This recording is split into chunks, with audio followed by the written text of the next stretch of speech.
guys, ndabaramukije mwese mukurikirana ibiganiro bica kuri DFTV akaba ariyo DJ Fanny 257 TV kuri micro muri kumwe na Ding Delifta hama behind the camera is so black hama uno musi tukaba twashoboye kugendera umwe mu ba Queen of Voice dusanzwe dufise ngaha mu Burundi akaba ariwe Estanish tumusanze ari mu bikorwa ngaha muri studio reka tumwegere kugira ngo tumenye ico ariko arahakorera hano muri no studio tumusanzemo mubandanye munkurikirana kugira tumenye ibiriko birakorerwa ngaha bandaya mukurikirana Ding Delifta kuri DFTV.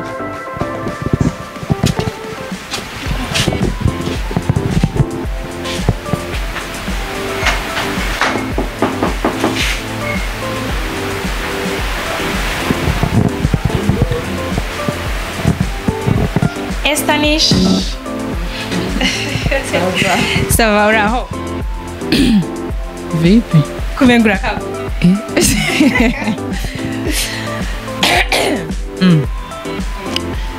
Ni sawa. Umeze neza? Yego. Ndabaramukije Estanish. Yego na. Mutubabarire kumengo turabatunguye ko. Donc nuko mwinje nandi ngo nabashitsi basanzwe. Uri kurikorera music canke just like Ku kazi ka misi yose ndiko ndarabuko nokurikiza ibindi bikorwa. Inyuma ya Huruma urumva urabona yuko ushobora kwikorera ikindi gikoko Huruma wayikoreye muri One Record ubu rero ubona yuko iyikurikira ari wowe yikorera.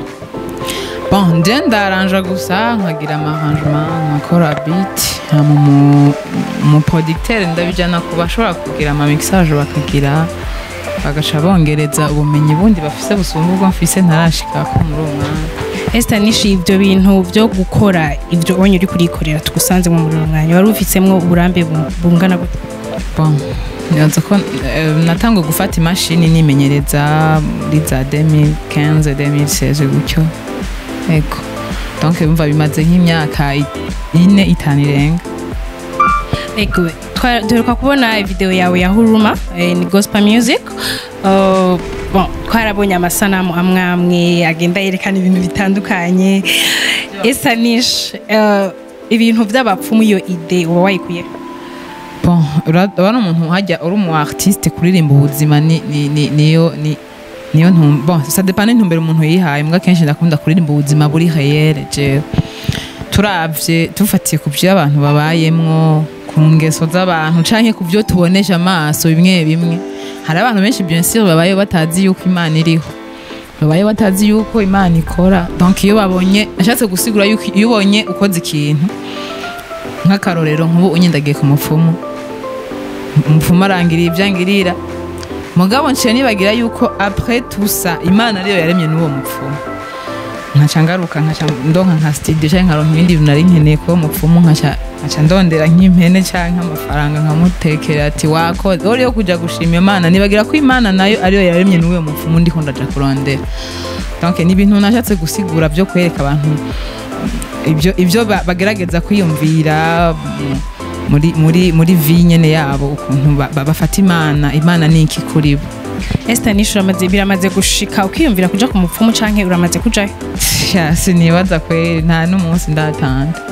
None uri kurakora irya sanamu rya video muri rya video nibwo byaraguteye ubwoba ko nubwo ko ari rya mbere ko urumva nturigera ujayo ntibyageze gutera ubwoba? Urabona utarajayo urabaza canke hari gihomva nk'inkuru abantu bakora teri mu rugo yo nagiye ku mupfumu bashatangura ngo kumbesha ngo nakango niwe twashwanye ngo sanga ngo urumva ayo ma histoire umuntu aragenda kayegeranya. Estanish arafise umugenzi amaze kuja ku mupfumu? benshi vraiment bakabikwemerera ati ego jewe ndamaze kuja ku mupfumu basi ubu baracabihisha baravyemera imbere y'amahanga kabisa ati jewe ndaragura baramaze kugenda benshi kabisa kandi rero urumva bihera bidoze bicujije icyatumye bajaye. Ubabwira iki abantu bose baja ku bapfumu kuko urumva ko bihera bidoze so we nigiki ubabwira urumva ko harimo n'abagenzi bawe bamaze kujaye ubabwira iki? Impanuro nyinshi barazihawe bakurikiranye Huruma ndacabandanya nyene mpanura none tugire gute ko ari ico gikorwa twihaye. Donc bamenye gusa yuko Imana ari ishoboye byose n'uwo mupfumu baja kurondera yaremwe nayo kandi naho yo babikora ni nkuko basi tuvuge nk'akarorero iyo usabye nk'ikintu mu Imana ati Imana mfasha kunshoboza iki kintu ndagikora iyo gikoze bashaka kwita umunyembaraga n'umunyenkomezi kandi izo nkomezi babanje kudisabira akore bon no basaba yuko gusaba ugerageza kwiyegereza no kumenya cyane ubukuru bw'Imana byonyine birahagije.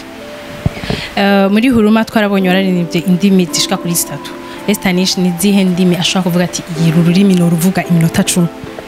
Naririmbye 2 bon ndavuga français ndavuga Kiswahili Kirundi Congereza sikirenga ndagerageza. Ubwo Estanish ide ya Huruma ntiyoba yayikuye kubwo kuntu baba baravuze yuko muri umbamwe yaririmbye igishego ati reka ndagacishe mwo wumve ko je nkijijwe ivyo bintu ntashaka kubikora.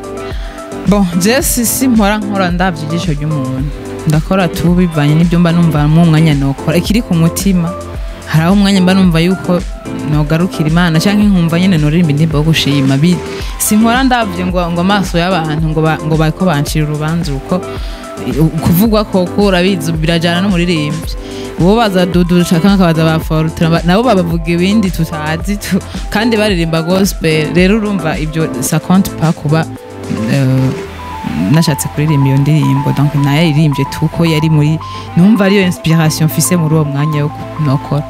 Estanish arafise abafans benshi bamukurikirana kuri Instagram post ya nyuma haruka gupostinga bavuze ngo are you ready ariko ntiwigeze ubamenyesha ko video yasohotse canke kwa ibyo bintu ubivuze ku iki ku bafans bagukurikirana kuri Instagram bakarindi are you ready nyine bagume bari ready nyene kandi bien hari impamvu byagenze kujya anye kandi abana buri muntu wese na plan yiwe hariho master plan donc iyo planinze ikintu ukagishira ko kujya anye cyangwa uko waba wabibana integuro novuga ko iri privé mugabo bientôt nyene nashatse bagume bari ready kandi bazokironka.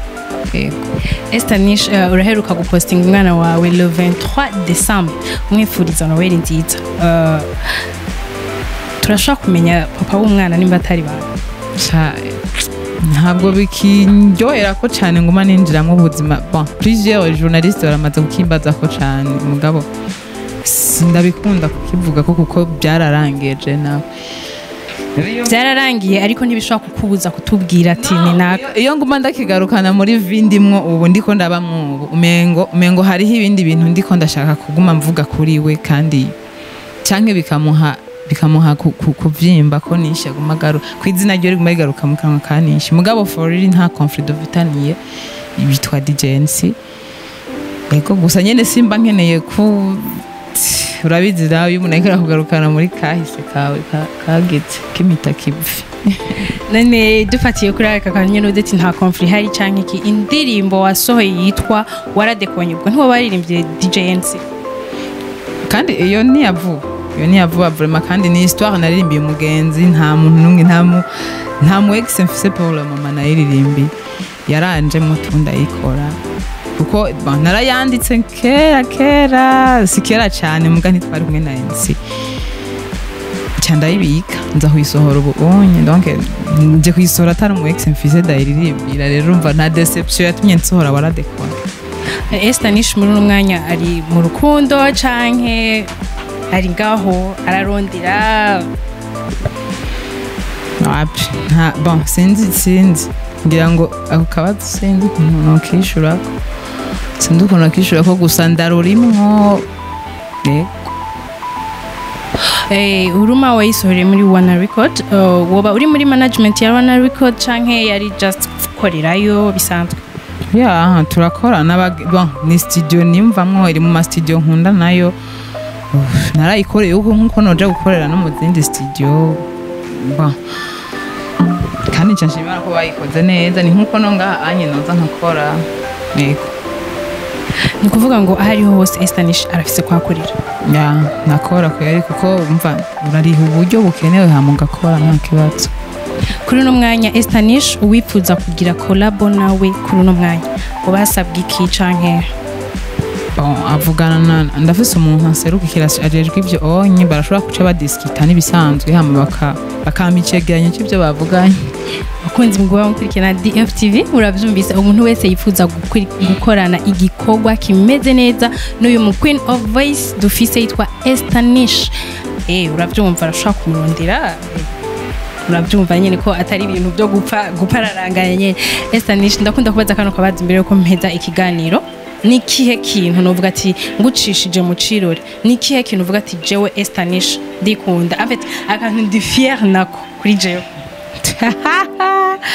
kabazo kagoye bro none ko nzi ko ta muntu yishingira intahe gasha ndushimisha mvuga iki bon ndakunda kwa kiragoye kwishura we hariho akantu buri muntu wese uvuga ati oh voilà Delicia I like my nails ndakunda inzara zanje okay ugasanga rero ndakubwira ati je aka kantu ndagakunda zo urashaka kuvuga ati aka kantu ndakikunda Christian hari nuko nyene ntazi kwirata urumva bugabo umuntu wese abazi point for yiwe ndibaza yuko mu bintu binyohera mu ngingo zingize ndakunda amaguru yanje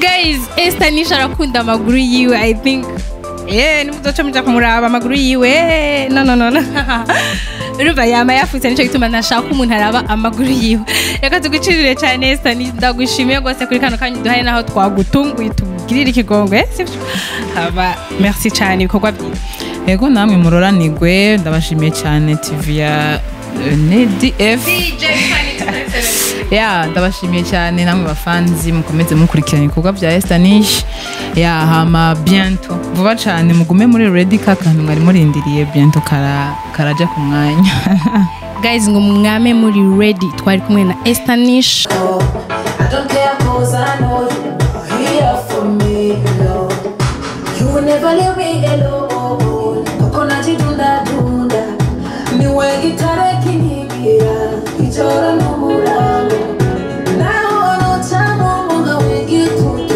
cy'urupfu zizigera n'inyakukoze uri kumwe nanje nduneze yo kubanda mufisi warajya gasubira urabisha